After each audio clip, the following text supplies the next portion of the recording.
this is Peter Moriarty, and I'd like to address a really big question that we get a lot about Google Apps, and that is, can I use it offline?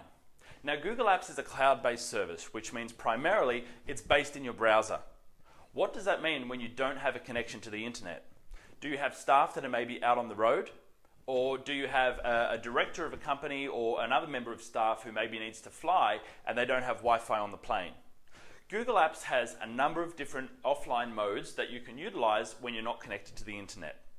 So, number one, you want to be making sure that you're using the Chrome browser. That's Google Chrome's web browser. You can then enable certain offline features in the different applications which will allow you to still access your email and services when you're not connected to the internet. If you're using Google Chrome, you can activate Google Mail offline, Google Calendar offline, and Google Docs and Drive offline as well. And what Google Chrome does is it will actually, in the background, as you're using Google Chrome when you are connected to the internet, synchronize your data from Google's cloud services down and into your browser. When you're disconnected from the internet, you can still access your Google Apps mail. It will only give you the last 30 days, but you can access all of your mail in all of your folders for the last 30 days. You can access your calendar, all of your calendar data there, and you can make some small changes which will be saved and then synchronized back up to Google when you connect.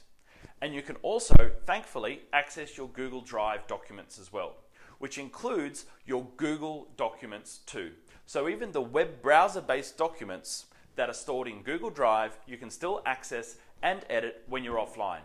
When you connect back up to the internet, that will synchronize all of your files.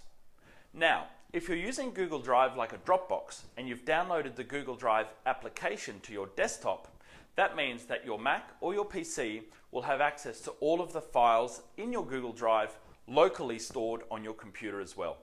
So you can definitely work offline when you're using Google Apps. Even though you'll only have 30 days worth of data in your email, that's typically enough if you've got a plane flight and just need to reply to a few emails. This is one of the things that has been a little bit of a stumbling block and something that's been a bit of a barrier to people moving to Google Apps and moving to other cloud-based services, but thankfully Google has dedicated offline modes for each of their applications, which makes working offline easy.